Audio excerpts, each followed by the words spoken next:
மா தட்டத்தாமா. பெத்தம்மானா பசிச்ச வயிறுக்கு சோறு போடுவாங்கன்னு சொல்லுவாங்க. ஆமாடி, பசிச்ச வயிறுக்கு சோறு போடலாம். ஆனா பசிக்கிற மனசுக்கு அங்க என்ன பிரச்சனையோன்னு என் மனசு கடந்து பதறிக்கிட்டு இருக்குடி. சாப்பிடுறாளாம் சாப்பாடு. மா நாங்க இருந்தா அத்தை சாப்பிட மாட்டேன்னு சொல்றாங்கம்மா. நான் என்ன பண்றது?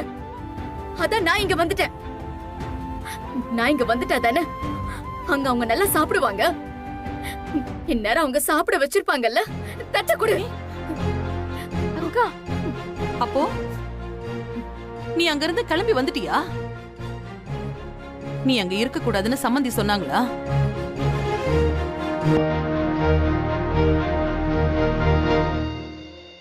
உடனே நீ அங்க இருந்து கிளம்பி வந்துட்டியா? ஏண்டி மாப்பிள்ள ஒண்ணு சொல்லலையா? பச்சை மிளகாவை அரைச்சு போட வேண்டியதானே. ஏன் காய்ச்ச மிளகா போட்ட? எரியுது பாரு. எரியும் தாண்டி, ஏன் வயிறு எரியுது. பாத்தி அடி மாமியா, நீ பண்ண காரியம் சக்தியை கொண்டு வந்து எங்க வச்சிருக்கு பாரு. தங்கச்சி வாழ்க்கையை கெடுத்துட்டியேடி.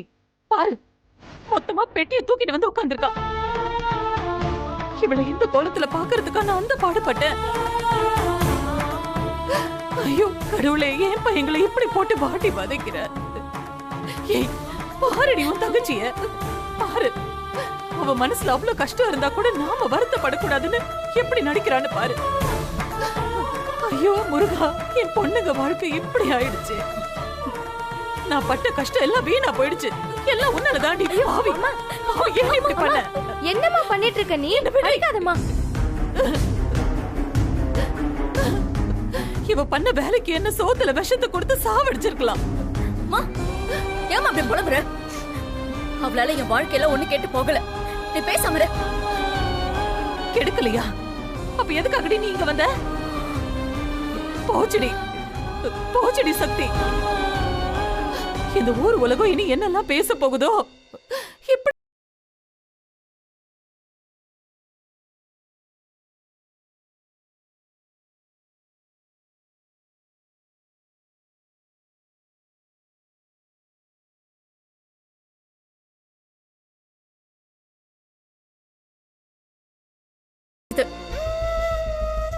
அவளுக்கு நான் தேங்க்ஸ் தாம சொல்லணும்.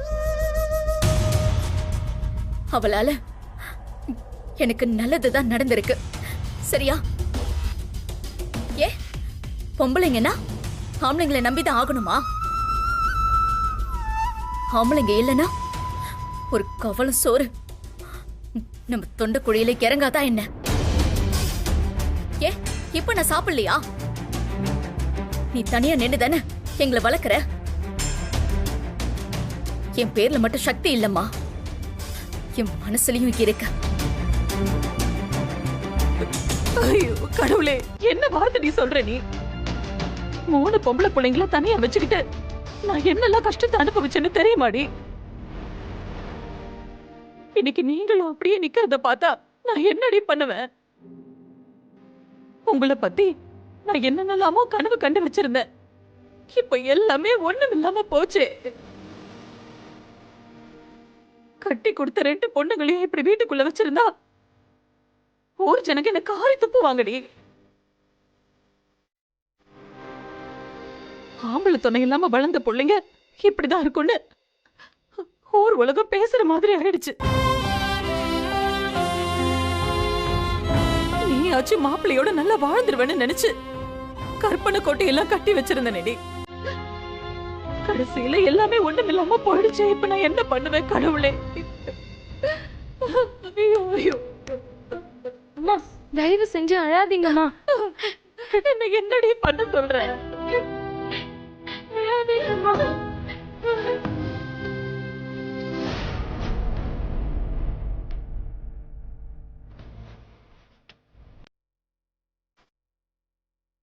என்னங்க சாப்பிடுங்க.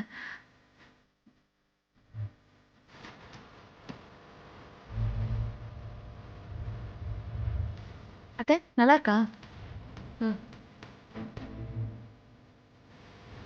என்னங்க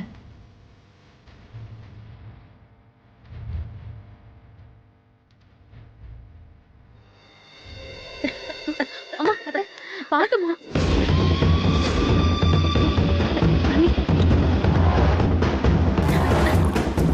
அம்மா தண்ணி குடிமா.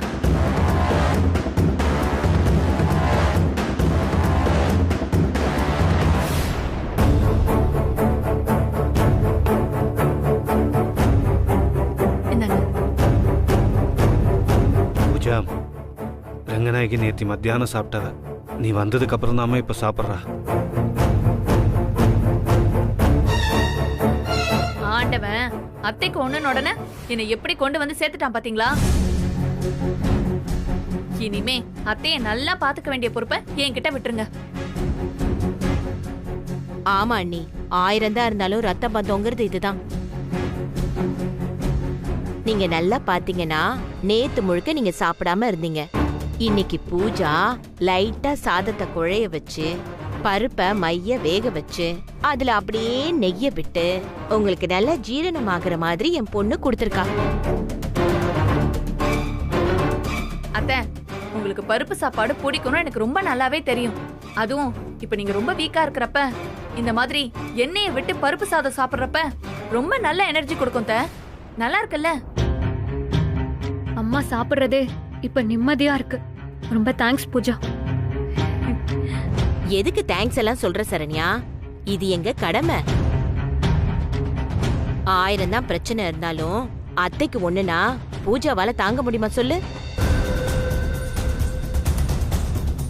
ரங்கநாயகண்ணி வீட்டுக்கு வான்னு ஒரு போன் போட்ட உடனே மறு வார்த்தை பேசாம நாங்க 2 பேரும் கிளம்பி வந்துட்டோம்ல.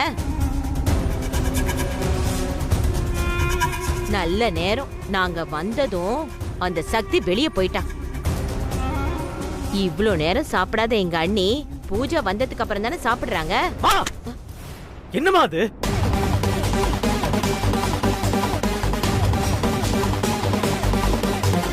நீங்க பூஜாவால ஒண்ணு சாப்பிடல, சக்தியால தான் சாப்பிட்டு இருக்கீங்க. என்னடா உளர்ற? என்ன நீ வெற்றி இப்படி எல்லாம் பேசுறான்? சக்தி இந்த வீட்டை விட்டு போனதுக்கு ஒரே காரணம் என்ன தெரியுமா?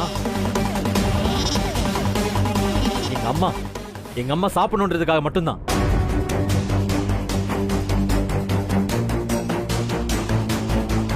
அவ மட்டும் போகாம இருந்திருந்தா இதோ இருக்காளே பூஜா, இவ என்னதான் நெய் ஊத்தி பருப்பு சாதம் கொடுத்தாலும் என்னம்மா நீங்க சாப்பிட்டு இருப்பீங்களா? சக்தி உங்களுக்காக தான் வீட்டை விட்டு வெளியே போனா, அதை முதல்ல புரிஞ்சுக்கோங்க.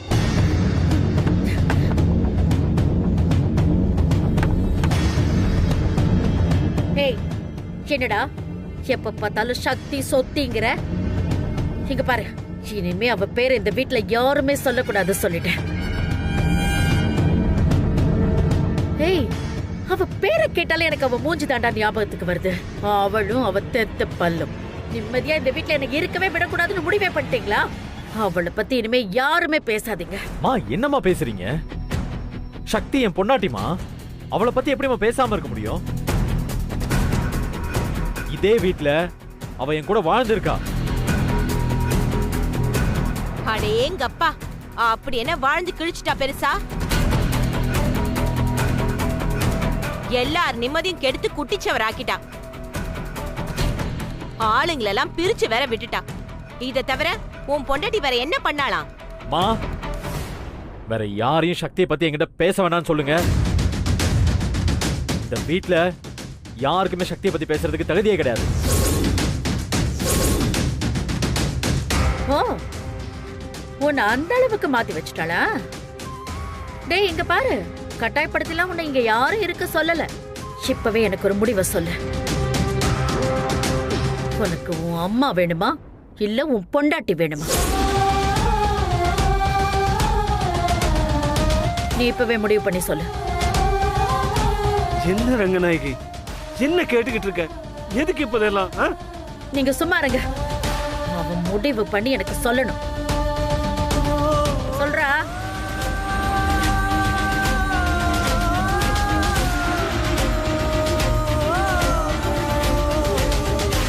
பூஜா இங்கதான் இருந்தானா அத்தைக்கு நீ மட்டும்தான் பாதுகாப்பா இருக்க முடியும். நான் சொல்றது உனக்கு புரியும்னு நினைக்கிறேன். வெற்றி உன்னதான் கேக்குறேன், பதில் சொல்லு. எனக்கு நீங்க தான் முக்கியம்.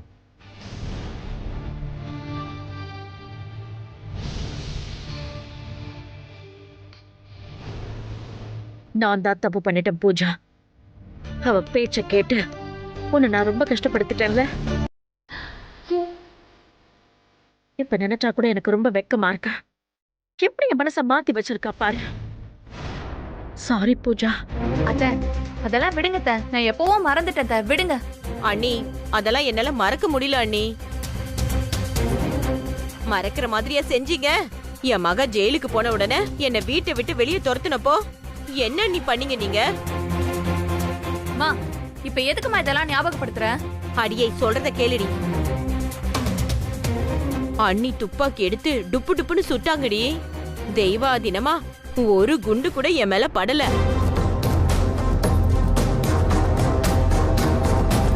இல்லன்னா என்ன புதைச்ச இடத்துல புல்லு முளைச்சிருக்கும் தெரியுமா? மனசு சொல்றத கேட்டுட்டு புத்தி சொல்றத கேட்க நான் மறந்துட்டேன். அதெல்லாம் என்னோட தப்புதான். இனிமே நடக்கிறது நடக்கும். எல்லாம் நல்லதாதான் நடக்க போகுது. அம்மா முதல்ல மாத்திரையை போடுமா. மாத்திரெல்லாம் வேணாடி. அதான் பூஜா வந்துட்டால. இப்ப என் மனசும் உடம்பும் கொஞ்சம் தெம்பான மாதிரி இருக்கு. அதை தூக்கி குப்பையில போடு போ. ஏய் சரண்யா, என்ன நீ தூக்கி போட சொன்னா உடனே போயிடுவியா? நல்ல ஆள் நீ. குடு. குடுக்கறவங்க கொடுத்தாதான் அத்தை சாப்பிடுவாங்க. அத்தை இந்தாங்க அத்தை சாப்பிடுங்க.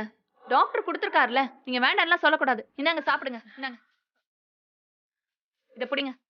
இனிமே நான் தான் உங்களுக்கு எல்லா மாத்திரையும் கொடுப்பேன். சாப்பிடுங்க.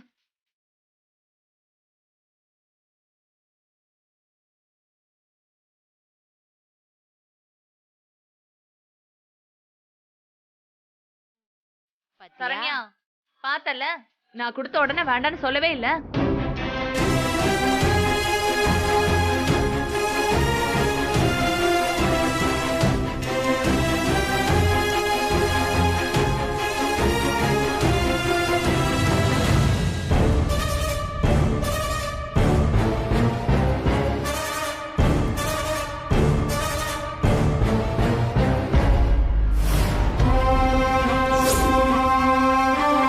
சக்தி சொன்னது உண்மைதான் போலயே. இந்த பூஜை இன்னும் என்னெல்லாம் பண்ண போறாளோ தெரியல. அம்மாவுக்கு என்ன சொல்லி புரிய வைக்கிறது?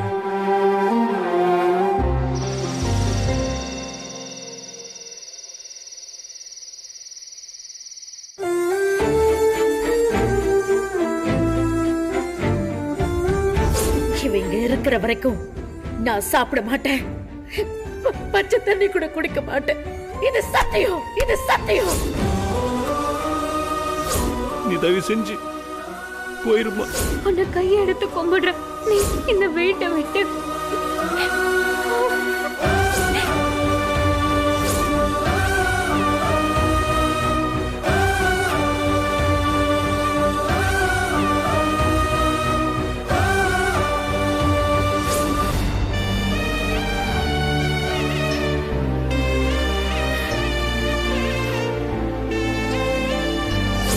சொன்ன மாதிரியே உன்னை கிளீன் போல்ட் ஆக்கிட்டேன் பார்த்தல. இனிமே நீ இருக்க வேண்டிய இடம்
கேள்விகள் இருக்கு யமுனாக்கா.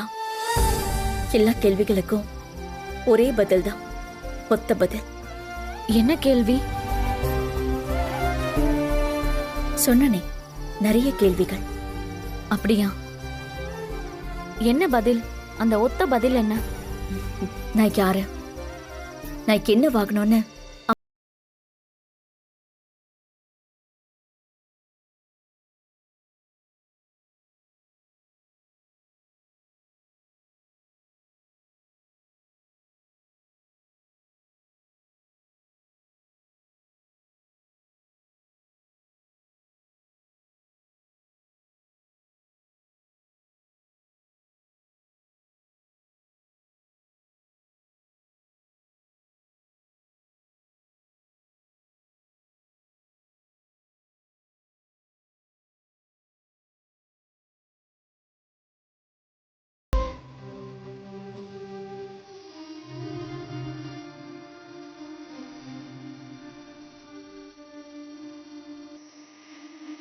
பொண்ணுங்களை பெத்ததுக்காக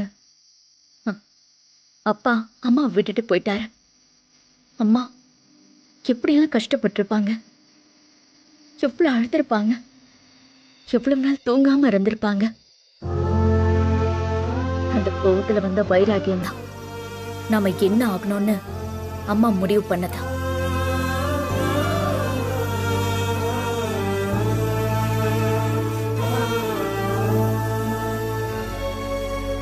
அப்பா விட்டுட்டு போனதும் எந்த பொண்ணுங்கள கேவலமா நினைச்சு விட்டுட்டு போனியோ அந்த பொண்ணுங்க உன்னை அப்பான்னு அழைக்க மாட்டாங்களான்னு உன்னை கேங்க வைக்கிறேன்னு அம்மா மனசுக்குள்ள வந்த கோவம்தான். நம்ம வாழ வேண்டிய வாழ்க்கைய, நம்ம எட்ட வேண்டிய தூரம், அதை நான் மறந்துட்டேன் யமனக்கா. சராசரி வாழ்க்கைக்காக அம்மா பட்ட வலிய நான் மறந்துட்டேன். சராசரி வாழ்க்கை கூட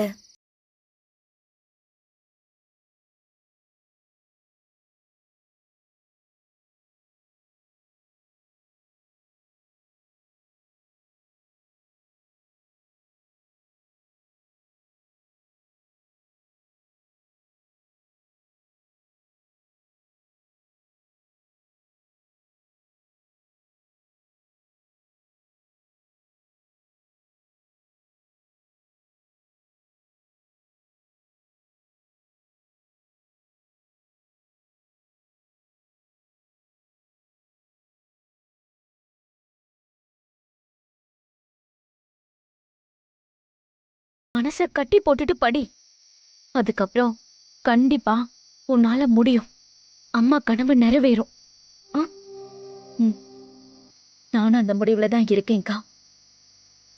நான் ஐஏஎஸ் ஆகாம விட மாட்டேன். அம்மா பட்ட அவமானத்துக்கும் வேதனைக்கும் ஒரே மருந்து நான் ஐஏஎஸ் ஆகிறது தான். நான் முடிவெடுத்துட்டேன்.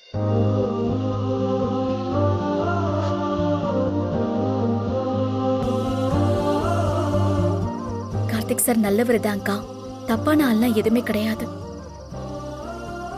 நல்லவர்னா என்ன மாதிரி? கார்த்திக் சார் எந்த தப்பும் பண்ணலக்கா. ரங்கநாயகி அத்தை, புஷ்பா, பூஜா எல்லாருமே சேர்ந்துதான் பிளான் பண்ணி அவரை கன்ஃபியூஸ் பண்ணிட்டாங்க. நீதிமணி நல்லவரா கெட்டவரா?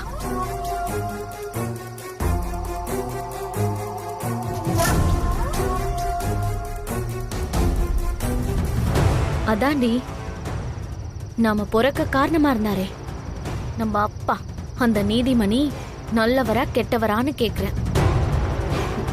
புரியல. புஷ்பா பேச்ச கேட்டுதானே நீங்க என் பொண்ணுங்களே இல்ல மீனாட்சி பொண்ணுங்கன்னு சொல்லிட்டு அனாதையா விட்டுட்டு போனாரே, அந்த ஆளு நல்லவரா கெட்டவரா? எதுக்குக்கா இப்போ அவரை பத்தி பேசிக்கிட்டு இருக்க? நீதிமணி தப்பானவர்னா கார்த்தியும் தப்பானவர் தான். நீதிமணி நல்லவர்னா கார்த்தியும் நல்லவர் தான். அக்கா, அந்த ஆள் கூட கார்த்திக் சாரை கம்பேர் பண்ணாத, அது தப்பு. ஆமா, தப்புதான். கம்பேர் பண்றது தப்புதான். ஏன்னா நம்மள பெத்தவனை விட என்ன கட்டிக்கினவன் ரொம்ப தப்பானவன் சக்தி. அந்த வலி உனக்கு புரியாத, உன்னால புரிஞ்சுக்கவும் முடியாத. வெற்றி நல்லவர் தான், அதனால்தான் அந்த வலிய உன்னால உணர முடியாத சக்தி. எப்படி இருக்கும்னு தெரியுமா? முள்ளு மாதிரி உள்ள குத்தும் சக்தி, உயிர் போற மாதிரி குத்தும். அத நினைச்சாலே